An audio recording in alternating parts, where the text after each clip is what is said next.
We found out our family parrot of 43 years might not be a male. When we took him to the vet, the doctor questioned his gender, saying that he might be a girl. So we decided to get him a DNA test and threw a gender reveal party for him or her to see the results. Here's how it went.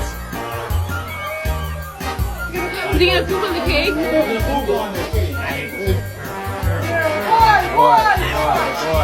No way!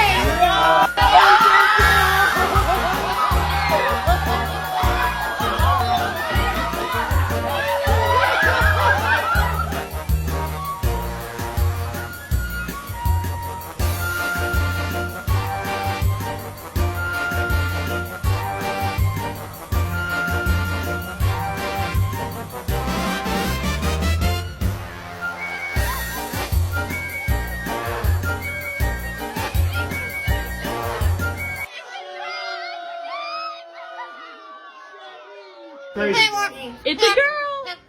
What was Vegas? Oh my god. You're so funny.